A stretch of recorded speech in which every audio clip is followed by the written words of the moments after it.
नमस्कार साथियों, स्वागत है आपका ऑनलाइन एग्रीकल्चर के ई लर्निंग प्लेटफॉर्म पे।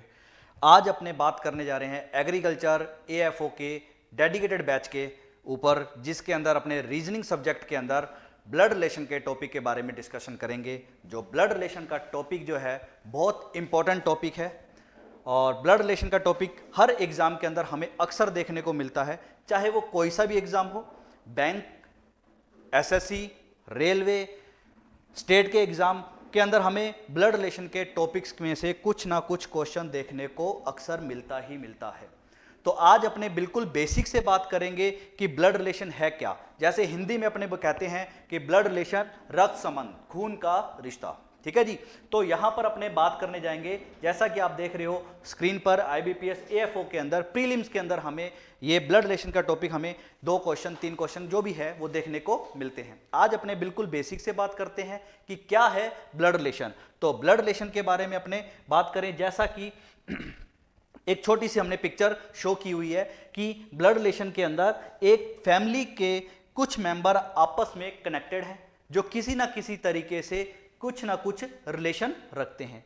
रिलेशन का मतलब कोई फादर है, मदर है, ब्रदर है, सिस्टर है, कुछ इस तरह से, और इसी बेस पर अपने से क्वेश्चन पुट किए जाते हैं, ठीक है जी। बहुत टफ चैप्टर नहीं है, बहुत इजी है, लेकिन अक्सर स्टूडेंट गलती क्या करता है, कैसे करता है, वो अपने इसके ऊपर डिस्कशन करेंगे, क्या है क्या नहीं। चलिए, तो पहला काम सबसे पहले हम देखेंगे कि ब्लड रिलेशन के अंदर किस किस टाइप के क्वेश्चन हमें देखने को मिलते हैं। ब्लड रिलेशन के अंदर हमें किस किस टाइप के क्वेश्चन हमें देखने को मिलते हैं। चलिए, तो जैसा कि हम बात कर रहे हैं कि ब्लड रिलेशन के अंदर जो हमें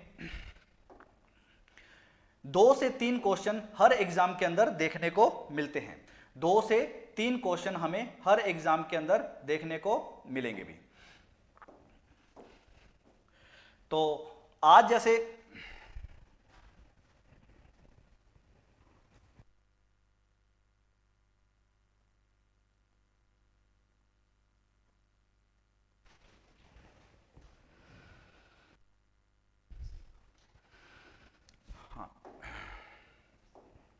हम जैसा कि हम बात कर रहे हैं कि हमें ब्लड रिलेशन के क्वेश्चन 2 से 3 हमें देखने को मिलते हैं।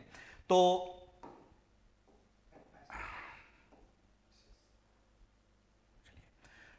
जैसा कि हम बात करने जा रहे हैं ब्लड रिलेशन के 2 से 3 क्वेश्चन। तो यहां पर हम टाइप ऑफ क्वेश्चन की बात करें तो जैसे कि हम बात कर रहे हैं, बेसिक से हम बात करें कि पहला हमें टाइप जो देखने को मिलता है पजल रिलेशनशिप। पजल रिलेशनशिप के अंदर जैसा कि नाम से ही पता चल रहा है, पजल का मतलब पहेली के रूप के अंदर। ये पहेली के रूप के अंदर कैसे कि पजल रिलेशनशिप के अंदर क्या रहेगा कि हमें एक ही परिवार के, एक ही फैमिली के हमें 7 से 8 मेंबर के बारे में बता दिया जाएगा कि ए बी का भाई है, बी सी की बहन है, सी फादर है, डी हस्बैंड है, ई का, तो बताइए डी का ए से क्या रिलेशन है। कुछ हमें इस तरीके से फैमिली ट्री बनाना पड़ेगा और इस पहेली के रूप के अंदर हमसे क्वेश्चन वो पुट करेगा। और इन दिनों जो एग्जाम के अंदर देखने को मिल रहा है, खास करके हमें बैंक के कोई भी एग्जाम, चाहे वो बैंक का पीओ हो, चाहे क्लरिकल हो, और बैंक अगर हम एएफओ की बात की जाए तो एएफओ के अंदर हम प्रीवियस पेपर की बात की जाए तो हमें 2 से 3 क्वेश्चन देखने को मिले थे, खास कर किसके, इस पजल रिलेशनशिप के अंदर। चलिए, ठीक है। अब यहां पर हम बात करें सेकंड टाइप की क्वेश्चन की कि कोडेड रिलेशनशिप। जैसा कि नाम से ही हमें दिखाई दे रहा है कि कोडेड मीन्स अपने को डायरेक्ट बात ना कर वो इनडायरेक्ट बात करेगा, डायरेक्ट बात ना कर इनडायरेक्ट बात करेगा। इनडायरेक्ट कैसे कि वो हमसे कुछ कोड में बात करेगा, कुछ हमसे वो कोड में बात करेगा। किस तरीके से कोड में हमसे किस तरह से बात करेगा कि ए मल्टीप्लाई बी का अर्थ है कि A is father of B, A is father of B. तो यहां पर वो जो बात करेगा वो इस कोड में बात करेगा, जैसा ए डिवाइड बी कि A is sister of B, ऐसा कुछ हमें इसके बारे में बात करेगा। तो ये अक्सर हमें बैंक के अंदर देखने को मिलेंगे, जो हमें यहाँ से इसके अंदर भी हमें 3 से 5 क्वेश्चन ये भी देखने को मिलेंगे। ये सब प्रीलिम्स की बात हो रही है अभी, प्रीलिम्स की बात हो रही है कि प्रीलिम्स के अंदर हमें क्या क्वेश्चन देखने को मिलते हैं, पजल के, कोडेड के भी। और जो रही बात पिक्चर की, पिक्चर क्वेश्चन वाले हमें अक्सर जो है पिक्चर वाले क्वेश्चन हमें एसएससी, रेलवे और स्टेट के एग्जाम के अंदर हमें देखने को मिलते हैं भी। तो इसके जो क्वेश्चन हमें होंगे वो एक से मोस्टली एक क्वेश्चन देखने को मिलता है, 1 से 2 क्वेश्चन ज्यादा से ज्यादा, ठीक है। अब रही बात फोर्थ की, अगर ये तीनों ही टाइप के अंदर रीजनिंग के अंदर नहीं पूछता, अगर ये तीनों ही टाइप के क्वेश्चन नहीं पूछता, तो बैंक के अंदर वो डेटा सफिशिएंसी के अंदर 100% वो क्वेश्चन आपसे पुट करेगा। डेटा सफिशिएंसी के अंदर कि हमें आंसर देने के लिए डेटा पर्याप्त है या नहीं, ठीक है जी। तो ये हमें अपने 4 टाइप के हमें क्वेश्चन पूरी ब्लड रिलेशन के अंदर देखने को मिलते हैं। हम प्रीवियस अगर हम 3, 4, 5 सालों के पेपर भी अगर हम देखेंगे तो हमें इन चारों टाइप में से किसी ना किसी एक टाइप में हमें क्वेश्चन देखने को मिलता ही मिलता है। तो हम इसी पर ही बात करते हैं कि इसको करना कैसे है।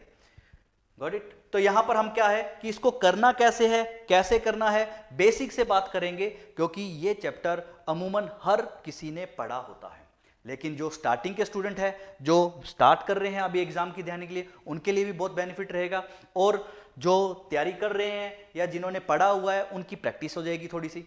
तो यहां पर क्या रहेगा कि अब हम बात कर रहे हैं कि इसको करना कैसे है। अब ये जो चैप्टर है अपने पास बिल्कुल बेसिक से बात करेंगे कि ये होता क्या है। जैसा कि अगर हम ब्लड रिलेशन की बात की जाए तो ब्लड रिलेशन के अंदर हमें सबसे पहला काम करना होगा कि हमें फैमिली ट्री बनानी आनी चाहिए। पहला हमें काम होगा कि हमें फैमिली ट्री बनानी आनी चाहिए। तो फैमिली ट्री हमें बनानी आनी चाहिए। तो किस तरह से फैमिली ट्री भी कि फैमिली ट्री बेस्ड पे रहेगा कि फैमिली ट्री बनाने के लिए हमारे पास क्या रहेगा कि पहले हमें ये पता होना चाहिए कि हम कुछ जेंडर का कंफर्म होना चाहिए कि जेंडर को हम किससे रिप्रेजेंट कर रहे हैं। ठीक है जी, जेंडर को हम किस तरीके से रिप्रेजेंट कर रहे हैं। जैसा कि एग्जाम्पल के तौर पर मैं बात की जाए ए, तो क्या अभी हम ए को बता सकते हैं ए मेल है या फीमेल? क्या हम बता सकते हैं कि ए मेल है या फीमेल? आप क्या कहोगे, सर अभी हमें कोई इंफॉर्मेशन नहीं है। तो इसी तरीके से हम इनको किसी सिंबल से रिप्रेजेंट करेंगे। तो जैसे कि हम बात करें, अगर मैं इसी के ऊपर अगर बॉक्स का निशान बना दिया जाए या बॉक्स से सिंबल से रिप्रेजेंट कर दिया जाए, तो ये किसको रिप्रेजेंट करेगा? मेल को। इसी तरीके से अगर हम सर्किल का सिंबल बना दिया जाए तो वो किसको रिप्रेजेंट करेगा? फीमेल से। क्या चीज भाई, हमें फैमिली ट्री बनाने के लिए कुछ सिंबल्स का यूज करना पड़ेगा। वो सिंबल कुछ इस तरीके से रहेंगे। अगर हमें मेल से रिप्रेजेंट करना है तो हम बॉक्स का यूज करेंगे, अगर फीमेल का यूज करना है तो सर्किल का यूज करेंगे। जैसा कि आई थिंक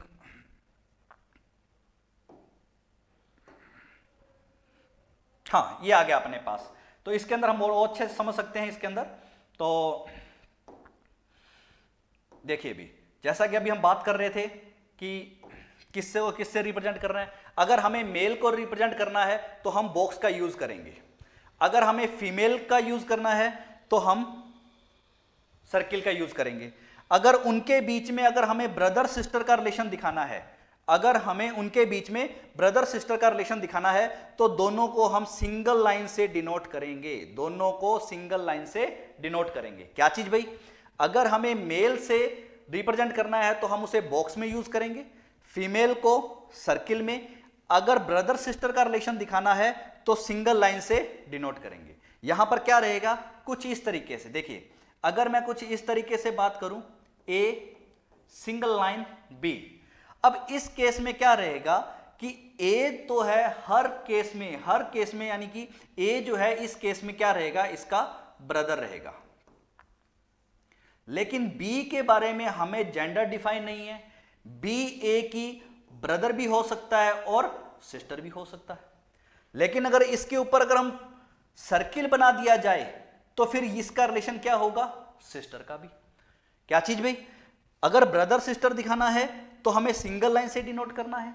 अब उसी तरीके से अगर हमें हस्बैंड वाइफ का रिलेशन दिखाना है तो हम उसको डबल लाइन से डिनोट करेंगे। डबल लाइन से डिनोट करेंगे, एक मेल होगा और दूसरा फीमेल होगा।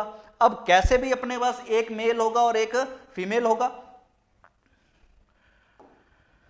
अगर मैं कुछ इस तरीके से बना दिया जाए डबल लाइन एंड बी, तो कहेंगे सर अभी भी तो डबल लाइन है, क्या ये दोनों कौन मेल है कौन फीमेल है ये अभी अपने को नहीं पता, लेकिन इसका मीनिंग ये रहेगा कि ये दोनों मैरिड कपल हैं। क्या है? विवाहित जोड़े। ये दोनों क्या है? Married couple. अगर हम इसके ऊपर अगर स्केयर का सिंबल बना दिया जाए, यानी ए के ऊपर अगर हम स्केयर का सिंबल बना दिया जाए, तो इसका मतलब ये कौन हो गया? मेल। अब मेल है तो इसकी शादी किससे होगी? फीमेल से। तो मेल की शादी फीमेल से, तो यहां पर क्या हुआ? डबल लाइन से डिनोट कर रहे हैं, तो ये हस्बैंड है तो ये बाय डिफॉल्ट क्या बनेगी? वाइफ। क्या बनेगी? वाइफ। तो यहां पर ध्यान रखना कि जब भी हमें हस्बैंड वाइफ का रिलेशन दिखाना है तो हम क्या करेंगे? डबल लाइन से डिनोट करेंगे। सिर्फ कुछ सिंबल है, कुछ सिंबल को सही ढंग से पता होना चाहिए और इसको अरेंज कैसे करना है। अगर इतनी सी बात अगर अपने को समझ में आ गई तो समझ लीजिए ये चैप्टर अपने हाथ में है। अब ये चैप्टर इंपॉर्टेंट क्यों है? क्योंकि यही चैप्टर हमें अक्सर जो है सीटिंग अरेंजमेंट और पजल के अंदर भी देखने को मिल सकता है। तो ये चैप्टर अपने को सिर्फ ब्लड रिलेशन के अकॉर्डिंग ही नहीं काम का, ये हमारे पास सीटिंग अरेंजमेंट के पॉइंट ऑफ व्यू से भी बहुत काम का रहेगा। तो अब आगे देखें, तो अगर दो मेल के बीच में सिंगल लाइन आ जाए, दो मेल के बीच में सिंगल लाइन आ जाए, तो इसका मतलब दोनों वो क्या कहलाएंगे? Brother brother. क्लियर है? अब इसी तरीके से अगर दो फीमेल के बीच में अगर सिंगल लाइन आ जाए तो वो दोनों क्या कहलाएंगी? Sister sister. बिल्कुल से सिर्फ इतने ही अपने पास सिंबल का यूज करना है, इसके अलावा हमें कोई सिंबल का यूज नहीं करना। दोबारा रिपीट कर रहा हूं, जरा ध्यान से फिर देखना क्या है कि अगर हमें मेल को रिप्रेजेंट करना है तो हम इस तरह से बॉक्स का यूज करेंगे। अगर हमें फीमेल का बनाना है तो हम इस तरह से सर्किल को से डिनोट करेंगे। अगर उनके बीच में ब्रदर सिस्टर का रिलेशन दिखाना है तो हम उसको सिंगल लाइन से डिनोट करेंगे। अगर हस्बैंड वाइफ का रिलेशन दिखाना है तो डबल लाइन से डिनोट करेंगे। अगर उन दो सेम मेल के बीच में सिंगल लाइन लगा दी जाए तो वो क्या कहलाएगा? Brother brother. और इसी तरीके से दो सर्किल के बीच में अगर सिंगल लाइन लगा दी जाए तो वो दोनों क्या कहलाएंगी? सिस्टर सिस्टर, बहने बहने। तो चलिए भी, आई थिंक सबको ये चीज सब बात समझ में आ गई होगी कि ये तो है सिर्फ सिंबल। ठीक है जी। अब इस सिंबल का यूज कैसे करना है वो अपने बात करते हैं अगली स्लाइड में। ऐसा है भी। अब यहां पर क्या है कि जितने भी क्वेश्चन होंगे उस क्वेश्चनों के अंदर सबके अंदर क्या बनेगा? फैमिली ट्री पे। सबके अंदर क्या बनेगा? Family tree. अब फैमिली ट्री अगर अपने को बनाना आ गया तो अपने पास सभी क्वेश्चन के आंसर आने स्टार्ट हो जाएंगे भी। फैमिली ट्री बनाना आ गया तो क्वेश्चन हमारे हाथ में होंगे। अब देखिए भी, फैमिली ट्री के ऊपर काम करेंगे तो क्या है? अब यहां पर मैंने कोई भी रिलेशन है उसको 3 भाग में डिवाइड कर दिया, 3 भाग में। जैसा कि नाम आप देख रहे होंगे कि sir Elder relation, equal relation और यंगर, यानी छोटे रिश्ते, बड़े रिलेशन और इक्वल। बड़े रिश्ते एल्डर रिलेशन कहते किसका भी, क्या होगा? एल्डर रिलेशन का मतलब क्या रहेगा? एल्डर रिलेशन का मतलब होगा जो हमसे बड़े हैं।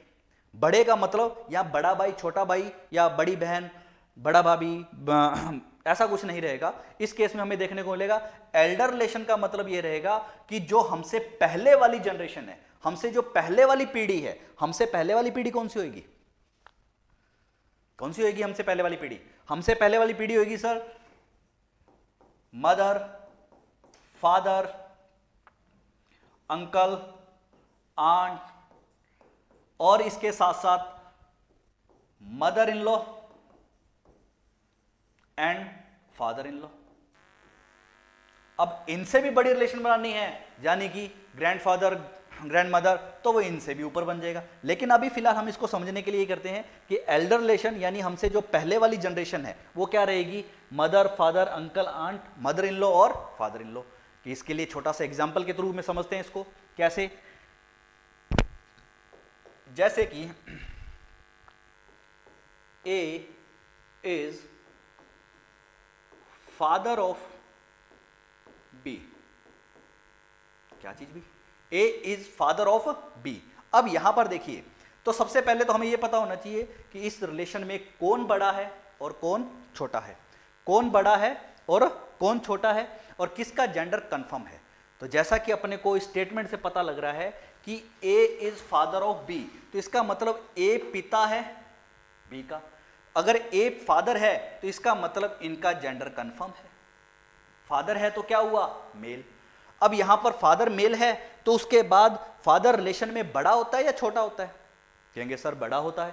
तो फादर अगर बड़ा होता है तो इसको हम ऊपर की ओर मेंशन करेंगे, और बी छोटा है तो उसको हम नीचे की ओर मेंशन करेंगे, कुछ इस तरीके से। तो यहां पर क्या हो गया कि ए जो बड़ा है, जो बड़े रिलेशन है, उसको हमने ऊपर की ओर शो किया, तो ए फादर है बी का। तो अब बी का जेंडर कंफर्म नहीं है, लेकिन हर केस में ए तो इसका क्या कहलाएगा, फादर कहलाएगा। क्या ये बात क्लियर है अभी, ए फादर कहलाएगा, और बी का हमें जेंडर डिफाइन नहीं है, बी का हमें जेंडर पता नहीं है, तो बी ए का बेटा भी हो सकता है और बेटी भी हो सकता है। तो यहां पर हम बात जो समझना चाह रहे हैं वो क्या है कि जो बड़े रिलेशन है उसको हम कहां बनाएंगे, ऊपर की ओर मेंशन करेंगे। तो एक छोटा सा एग्जांपल लिया हमने, ए इज फादर ऑफ बी, तो ए बड़ा था, हमने उसको ऊपर की ओर। अब इसी तरीके से अगर हम छोटे रिलेशन की बात करेंगे, छोटे रिलेशन का मतलब ये नहीं है कि छोटा भाई, छोटी बहन, छोटे जीजा, ऐसा कुछ हमें नहीं देखने को मिलेगा। छोटे रिलेशन का मतलब ये रहेगा कि हमारे से बाद वाली जनरेशन, हमसे बाद वाली जनरेशन, हमसे बाद वाली जनरेशन कौन सी होगी कि हमसे बाद वाली तो हमारे बेटे, बेटा, बेटी, सन, डॉटर, नीस, नेफ्यू, ठीक है, ये हमसे क्या रहेंगे, छोटे। तो यहां छोटे रिलेशन के अंदर हम किसको यूज करेंगे, यानी कि छोटे के अंदर हम देखेंगे कि सन, डॉटर,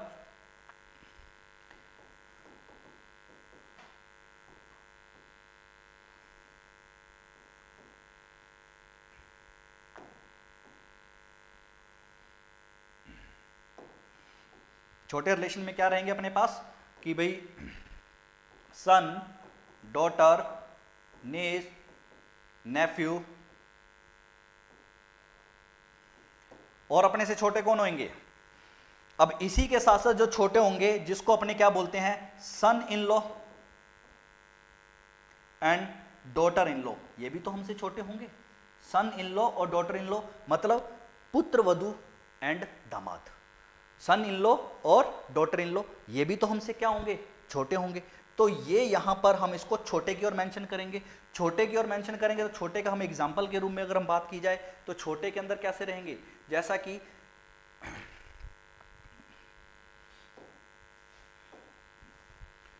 छोटे के अंदर कुछ ऐसा रहेगा जैसे ए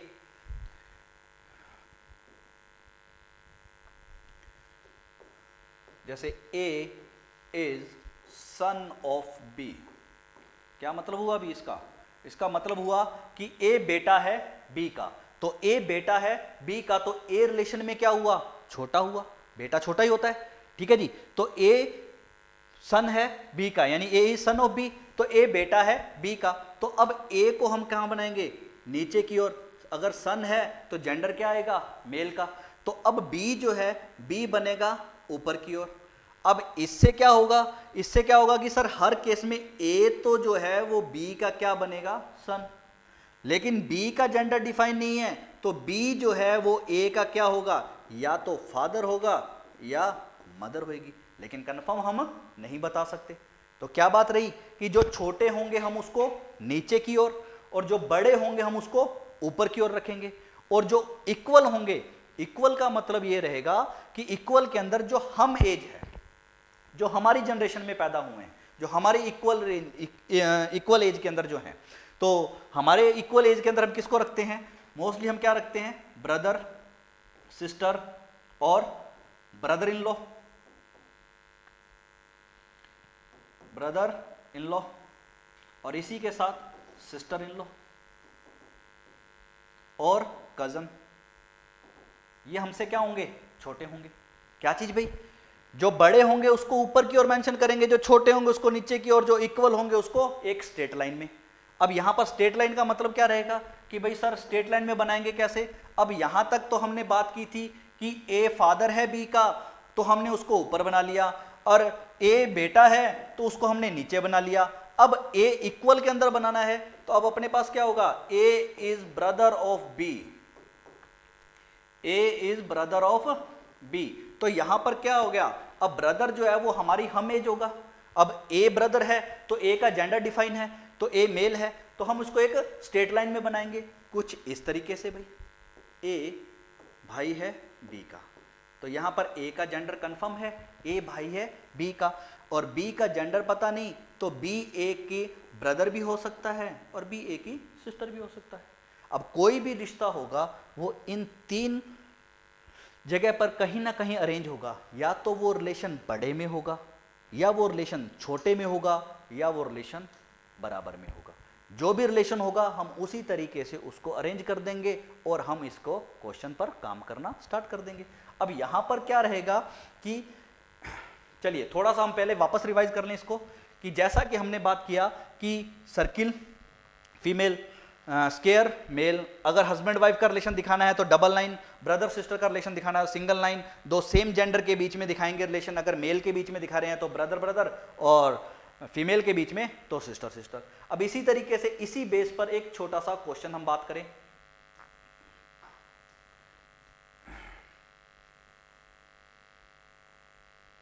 ये लीजिए, ये आपके सामने छोटा सा क्वेश्चन है, देखते हैं कि इसको आप सोल्व करते हो या नहीं करते। देखिए भी इसके अंदर क्या है। चलिए कुछ सेकंड का टाइम है आपके पास और उसके बाद अपने इस क्वेश्चन पर काम करते हैं।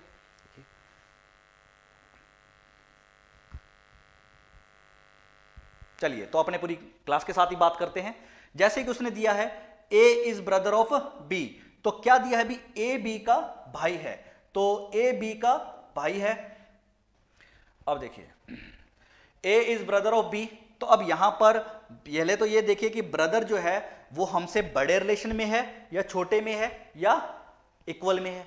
तो आप सब लोग होंगे सर अभी अभी हमने सीखा है कि सर ब्रदर जो है वो एक स्ट्रेट लाइन में बनेगा, इक्वल बनेगा।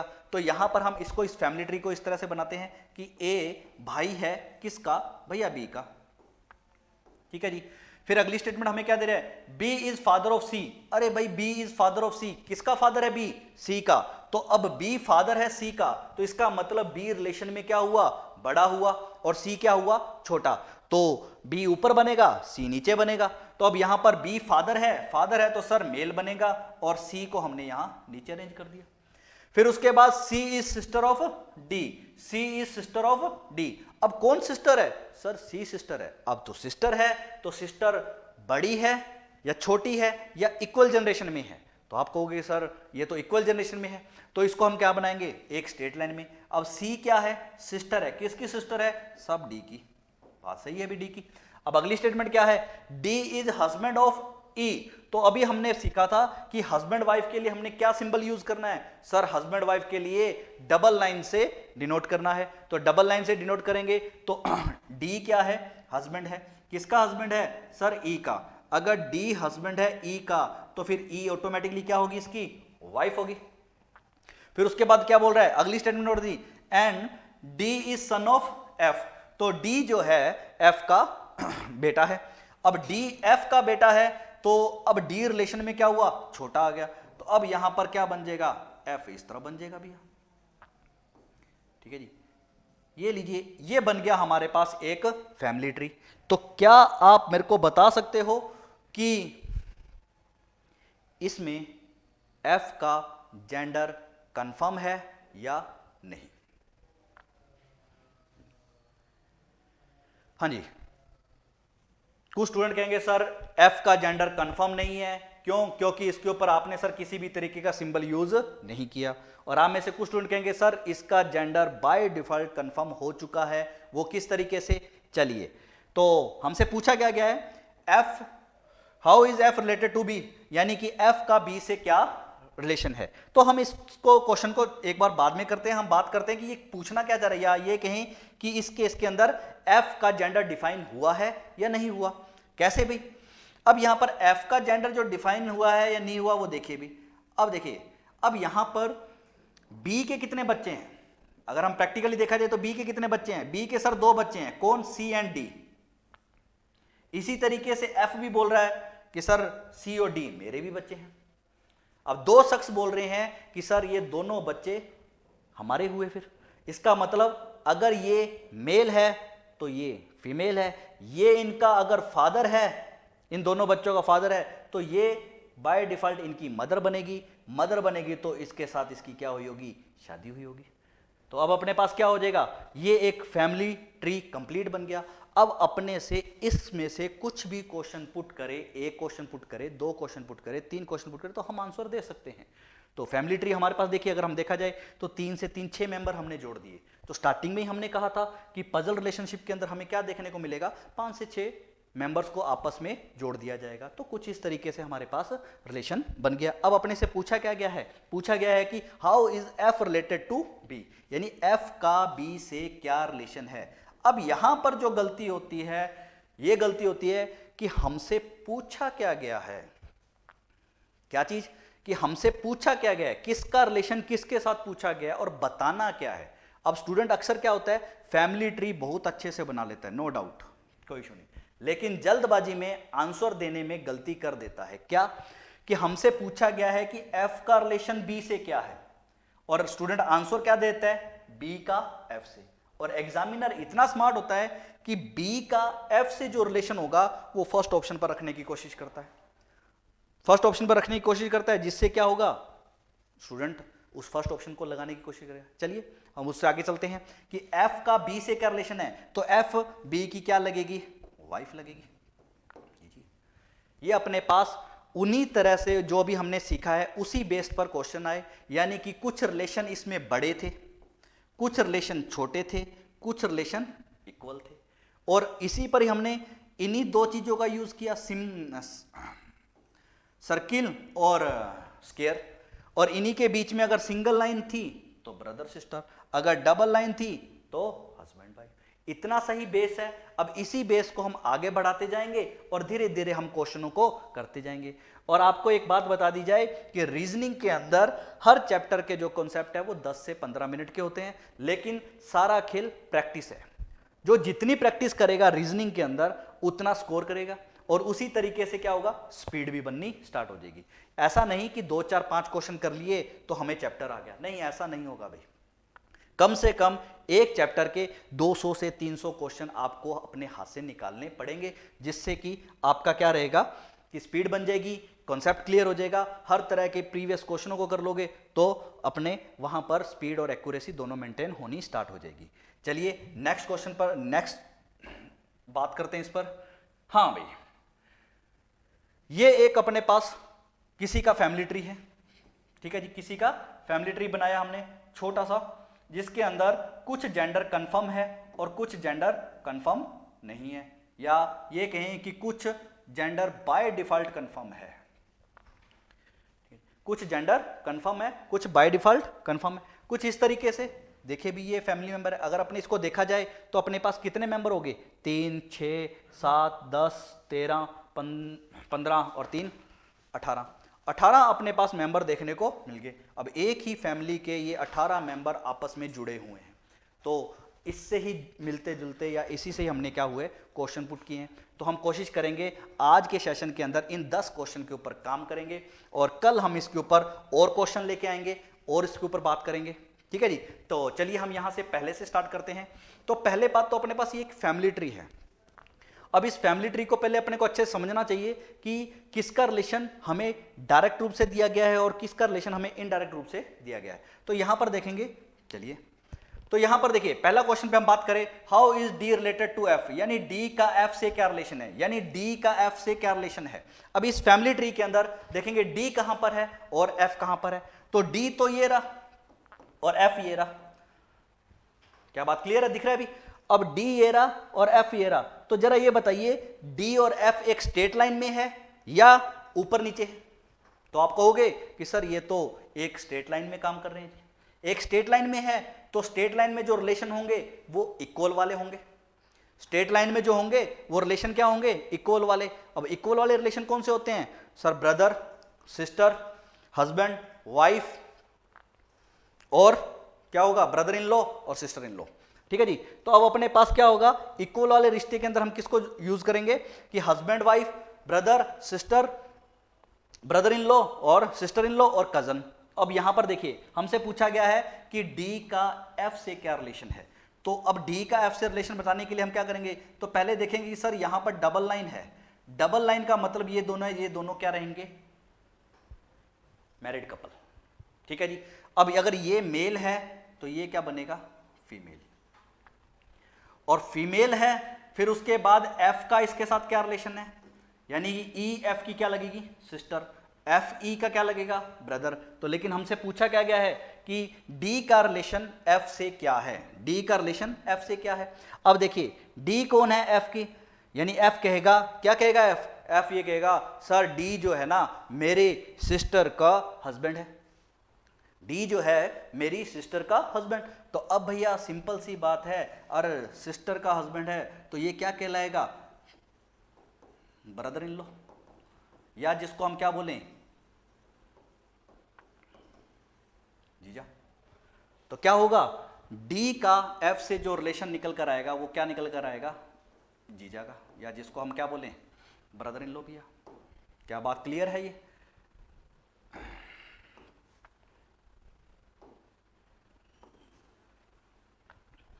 हाँ जी, तो क्या निकल आएगा रिलेशन, ब्रदर इन लॉ। ठीक है जी। अब इसी तरीके से हमसे पूछा गया एन का जेड से क्या रिलेशन है। अब देखिए एन का जेड से रिलेशन पूछा गया है, किसका भी, एन का जेड से रिलेशन। अब एन का जेड से रिलेशन बताना है तो देखिए एन कहां है और जेड कहां है। आप कहोगे सर एन नीचे है और जेड ऊपर है, अब इसका रिलेशन इसके साथ बताना है, यानी नीचे वाले का रिलेशन ऊपर वाले के साथ बताना है, तो क्या होगा, सर एन जो है रिलेशन में छोटा कहलाएगा। अब छोटा कहलाएगा तो छोटे के अंदर हमें रिलेशन पता है कि छोटे के अंदर क्या क्या आता है, सर छोटे के अंदर सन आता है, डॉटर आता है, niece, nephew, son in law, daughter in law. तो अब यहां पर हम बात करेंगे कि एन का जेड से क्या रिलेशन है। तो चलिए भी एन का जेड से क्या रिलेशन, एन है कौन, एन जो है ए की क्या है, वाइफ है, एन जो है ए की वाइफ है, और ए क्या है, ए जेड का बेटा है। एन ए की वाइफ है और ए जो है जेड का बेटा है। तो अगर ए जेड का बेटा है तो फिर एन का रिलेशन जेड के साथ क्या बनेगा, एन का जेड के साथ जो रिलेशन बनेगा वो क्या बनेगा बेटा, पुत्र वधू, यानी कि ये क्या होगा, बेटे की वाइफ, पुत्र वधू, जिसको हम क्या बोलें, डॉटर इन लॉ। क्या बनेगी, डॉटर इन लॉ भैया। क्या ये बात क्लियर है। हाँ भी, तो यहां पर एन का जेड से क्या रिलेशन बनेगा, डॉटर इन लॉ का। अब देखिए नेक्स्ट क्वेश्चन कह रहा है कि एम का सी से क्या रिलेशन है। अब देखिए एम ये रही और सी ये रहा, इसका रिलेशन इससे पूछा गया है, किसका, एम का सी से, एम का सी से, यानी नीचे वाले का रिलेशन ऊपर वाले के साथ, यानी कि ये रिलेशन क्या आएगा, छोटे में। अब एम है तो एम से सी तक हम कैसे पहुंचे। अब एम का फादर कौन है, ए, और ए और सी क्या है, ए और सी आपस में क्या हुए, भाई बहन हुए। तो अगर ए और सी आपस में भाई बहन हुए तो हम ये कह सकते हैं कि एम जो है वो सी की क्या लगेगी, जिसको हम क्या बोलें, भतीजी। ठीक है जी, या हम इसको क्या बोलें, भतीजी। तो अब यहां पर क्या होगा, एम का सी से जो रिलेशन निकल कर आएगा वो किस चीज का निकल कर आएगा, भतीजी का निकल कर आएगा। क्यों, क्योंकि सी कौन है, सर फादर की बहन, फादर की सिस्टर, फादर की सिस्टर सर हमारी बुआ लगेगी, ठीक है, और हम उसके क्या लगेंगे, भतीजा या भतीजी। अब एम जो है फीमेल है तो इसका मतलब एम क्या लगेगी, भतीजी। क्या ये बात क्लियर है सबको। चलिए अगर ये बात क्लियर है तो हम थोड़ा आगे बढ़ते हैं, और इसी तरीके से नेक्स्ट क्वेश्चन कि how is E related to G. अब ई का जी से क्या रिलेशन है, ई का जी से क्या रिलेशन है। तो ई का जी से क्या रिलेशन है, ई का जी से क्या रिलेशन है, देखिए भी। तो बताइए ई का जी से क्या रिलेशन है, तो हम इसी के अंदर ही काम कर रहे हैं अभी बार बार। तो ई का जी से क्या रिलेशन है, हाँ जी, ई का जी से। तो ई कहाँ है, सर ई तो ये रहा, और जी कहाँ है, सर जी ये रहा। अब ई का जी से पूछा गया है, अब यानी कि ऊपर वाले का रिलेशन नीचे वाले के साथ, यानी कि ऊपर वाले का रिलेशन नीचे वाले के साथ, तो ऊपर वाला जो होगा वो क्या होगा, बड़े रिलेशन में आएगा। बड़े रिलेशन में कौन होता है, सर बड़े रिलेशन में मदर होती है, फादर होता है, हस्बैंड, मदर होती है, फादर होता है, अंकल आंट होती है, और मदर इन लॉ होती है और फादर इन लॉ होता है। अब ये रिलेशन आएगा अगर हमसे पहले वाली जनरेशन की अगर हम बात करेंगे तो यहां पर देखिए जी कौन है, जी सर वाइफ है किसकी, एच की, ठीक है जी। एच कौन है, एच बेटा है किसका, डी का। और डी कौन है सर, डी जो है वो ई का हस्बैंड है, तो इसका मतलब ई क्या हुई, फीमेल हुई। ई फीमेल हुई तो इसका मतलब ये तो कंफर्म हो गया कि ई का जी से जो रिश्ता होगा वो फीमेल वाला होगा। अब फीमेल वाला कौन सा होगा, या तो सर मदर का होगा या मदर इन लॉ का होगा। ये जाहिर सी बात है, अगर फीमेल का रिलेशन दिखाओगे तो या तो मदर का रिलेशन होगा या मदर इन लॉ का। लेकिन ये जो है ये वाइफ है, किसकी वाइफ है, इन दोनों के बेटे की। अगर इन दोनों के बेटे की अगर ये वाइफ है तो इसका मतलब ये तो इन दोनों की क्या कहलाएगी, डॉटर इन लॉ, पुत्र वधू। और ये दोनों क्या कहलाएंगे, फादर इन लॉ और मदर इन लॉ। बात क्लियर होगी। तो अब यहां पर क्या होगा, क्या पूछा गया है, ई का जी से क्या रिलेशन है, तो ई का जी से अगर हमसे रिलेशन पूछा गया है तो सॉरी भाई, ई का जी से तो रिलेशन, हाँ सॉरी, हाँ ई का जी के से जो रिलेशन पूछा गया है तो वो हमारे पास क्या आ जाएगा, ये अपने पास क्या आ जाएगा, मदर इन लॉ का आ जाएगा भी, इसमें तो कोई दो राय नहीं है। तो अब अपने पास क्या हो जाएगा सर, ई का जी से जो रिलेशन आएगा वो आएगा मदर इन लॉ का। तो देखिए फैमिली ट्री बनाना है, फैमिली ट्री के बाद हमसे क्वेश्चन क्या पुट किया गया उसके ऊपर मेन ध्यान देना है कि हमारा रिलेशन किसका किसके साथ पूछा गया है। ऐसा ना हो कि पूछा तो इसके साथ गया है, बता हम इसके साथ दे रहे हैं।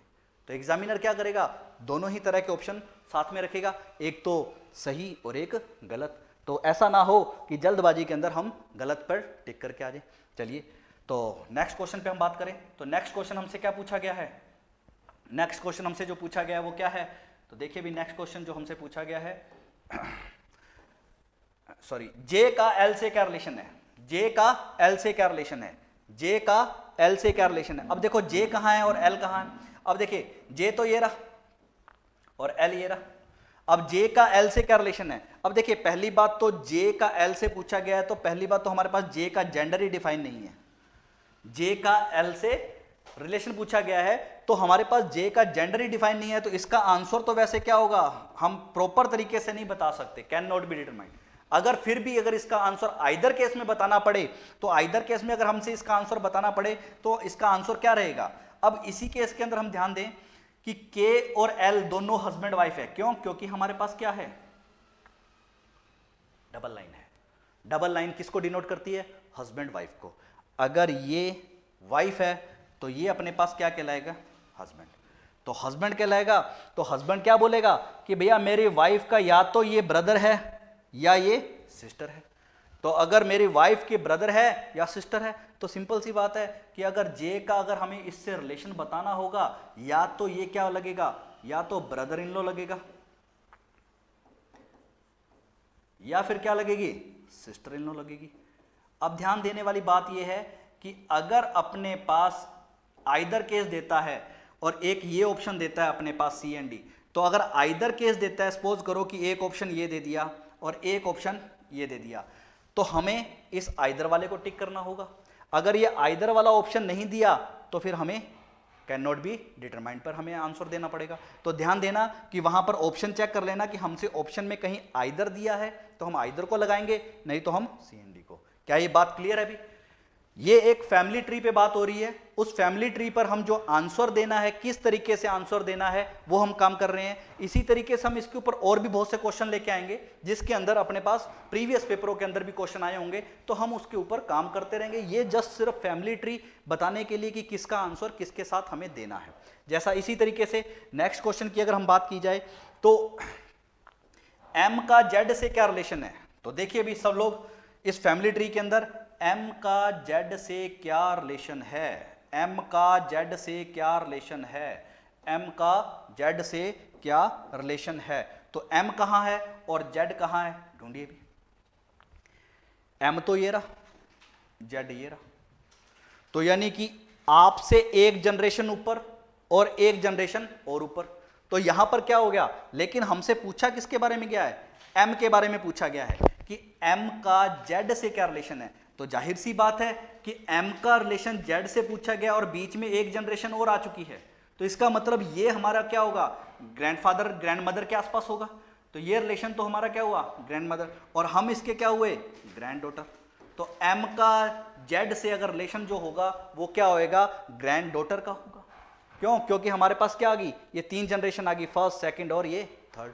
तो हमसे पूछा क्या गया है m का z से, तो m z की क्या लगेगी, ग्रैंड डॉटर लगेगी भैया, जिसको हम क्या बोलें, पोती भी बोल सकते हैं। तो उसका क्या हो जाएगा आंसर, m का z से क्या रिलेशन होगा, इसका आंसर क्या हो जाएगा, पोती भी। सिंपल सी बात है। चलिए नेक्स्ट क्वेश्चन, y का z से क्या रिलेशन है, y का z से, हाँ भाई y का z से, ये बहुत अच्छा क्वेश्चन है भाई। अब y का z से, अगर y का z से आपने आंसर बता दिया तो समझ लीजिए चैप्टर सारा क्लियर है आप लोगों को, ठीक है जी। तो बिल्कुल आपको सब कुछ समझ में आ रहा हो। अब देखिए y का z से क्या रिलेशन है, y ये रहा, z ये रहा, क्या y का z से रिलेशन हम बता सकते हैं या नहीं बता सकते, बताइए। अब आप में से कुछ स्टूडेंट कहेंगे सर y का जेंडर डिफाइन नहीं है तो इसका आंसर हम नहीं बता सकते, और कई कहेंगे नहीं सर y का जेंडर हमें साफ दिखाई दे रहा है, हमें दी गई फैमिली के अंदर हमें जो y का जेंडर 100% कंफर्म हो रहा है, कैसे भी। चलिए आइए देखिए, अब यहां पर क्या हो रहा है, पहले तो ये देखिए A B एंड C, ये तीनों आपस में कौन है, and D, A B C D, ये चारों क्या हैं, आपस में ब्रदर सिस्टर। क्या ये बात क्लियर है, ये तो चारों आपस में क्या हुए, ब्रदर सिस्टर। अगर मैं इनकी मदर की बात करूं, इनकी मदर कौन है, आप कहोगे कि sir A B C D की जो मदर है सर वो Z है जी, क्या ये कंफर्म है, हाँ जी सर कंफर्म है, इसमें कोई भी हमें किंतु परंतु नहीं है, ठीक है भी। अब Z जो आपकी मदर है वो ये लेडीज जो आप बोल रही है कि ये चारों मेरे बच्चे हैं, अगर ये चारों इसके बच्चे हैं तो ये शख्स भी चिल्ला चिल्ला के बोल रहा है कि सर मेरे भी ये चारों बच्चे हैं। क्या चीज, अगर ये शख्स बोल रहा है कि मेरे चारों बच्चे हैं, ये भी बोल रहा है कि मेरे चारों बच्चे हैं, तो ठीक है जी, दो शख्स के अगर चारों बच्चे हुए तो एक मेल होगा और एक फीमेल होगा। अब इसके बारे में हमें पता हुआ है कि ये फीमेल है, यानी ये इनकी मदर है, तो ये बाय डिफॉल्ट इनका क्या कहलाएगा, फादर साहब, पिताजी कहलाएंगे इनके। क्या ये बात क्लियर है। अब अगर ये इनके पिताजी कहलाएंगे तो फिर भैया ये इन दोनों की क्या हुई होगी, शादी हुई होगी, तो फिर हम इसको क्या करेंगे, डबल लाइन से डिनोट करेंगे। डबल लाइन से डिनोट करेंगे तो हस्बैंड वाइफ का रिलेशन निकलेगा। अब हमसे पूछा क्या गया है कि साहब वाई का जेड से रिलेशन पूछा गया है, तो वाई जेड का क्या निकलेगा, हस्बैंड निकलेगा भैया। क्या ये बात क्लियर है, ठीक है जी। अब अपने पास नेक्स्ट क्वेश्चन, x का d से क्या रिलेशन है, x का d से क्या रिलेशन है, तो देखिए भी x का d से क्या रिलेशन है, x का d से क्या रिलेशन है, x का d से। अब देखो x कहाँ है, ये रहा भी, d कहाँ है, ये रहा, हाँ भाई। अब इस केस के अंदर हमारे पास x का जेंडर डिफाइन नहीं है भी, x का जेंडर डिफाइन नहीं है, तो इसका मतलब फिर हम ऑप्शन पे नजर मारेंगे कि ऑप्शन पे नजर मारेंगे तो क्या हमारे पास कहीं ऑप्शन कहीं आइदर तो नहीं दिया हुआ। कुछ इस तरीके से देखिए, अगर मान लीजिए पहला ऑप्शन उसने अपने को दे दिया मदर इन लॉ, दूसरा ऑप्शन उसने अपने को दे दिया फादर इन लॉ, और तीसरा ऑप्शन दे दिया उसने अपने को सी एंड डी, और चौथा उसने अपने को दे दिया mother and father in law. ध्यान देना भी, mother and father in law. Fifth option दे दिया none of this, none of this. अब उसने अपने पास ये 4-5 ऑप्शन दे दिए। अब ध्यान दीजिए कि अब इसका जेंडर तो डिफाइन नहीं है, अब जेंडर डिफाइन नहीं है तो रिलेशन आइदर में निकलेगा, या तो मेल का रिलेशन होगा या फीमेल का रिलेशन होगा। अब देखिए पूछा किसके साथ गया, एक्स डी से किस प्रकार रिलेटेड है, एक्स डी से किस प्रकार रिलेटेड है। अब देखिए एक्स है कौन, एक्स जो है वो ई का या तो फादर है या मदर है। अब देखिए ई कौन है, ई जो है वो डी की वाइफ है, ई जो है वो क्या है, डी की वाइफ है। अब यहां पर डी जो है, डी तो हर केस में इसका क्या लगेगा, दामाद, जिसको अपने क्या बोले, सन इन लॉ। डी तो दामाद लगेगा, लेकिन एक्स जो है वो हमारे पास क्या रहेगा, एक्स या तो मदर इन लॉ होगी या फादर इन लॉ होगा। तो फिर उसके बाद हम ऑप्शन पे नजर मारेंगे तो हमारे पास क्या आंसर निकल कर आ जाएगा, सर एक्स का डी से जो रिलेशन होगा या तो वो मदर इन लॉ का होगा या फिर वो फादर इन लॉ का होगा। तो अब यहां पर अपने पास आंसर जो तैयार होना स्टार्ट हो जाएगा, मदर इन लॉ और फादर इन लॉ। इस तरीके से हमें आंसर बताना है। ये हमें 10 क्वेश्चन या 8 क्वेश्चन जो भी हमने बात की है, इन क्वेश्चंस पर हमने सिर्फ इतनी सी बात करने की कोशिश की है कि हमें आंसर कैसे देना है, किसका रिलेशन किसके साथ है। ठीक है जी। तो टाइम को थोड़ा देखते हुए कल अपने फिर इसके ऊपर क्वेश्चंस पर बात करेंगे, क्या है क्या नहीं। कल क्वेश्चन के ऊपर अपने प्रीवियस पेपरों के क्वेश्चन के ऊपर भी बात करेंगे, लेके आएंगे। तो इसको जरा ध्यान से और दोबारा फिर इस वीडियो को फिर देखना, और जिसको कोई चीज़ नहीं समझ में आई तो दोबारा देखेगा वीडियो को, तो आपको अच्छे से समझ में आ जाएगा। ये वीडियो कैसा लगा ये बताना अपने कमेंट के अंदर, और आपको ये वीडियो अच्छा लगे तो शेयर और सब्सक्राइब जरूर कीजिए। ठीक है जी। अब मिलते हैं कल। Okay, bye.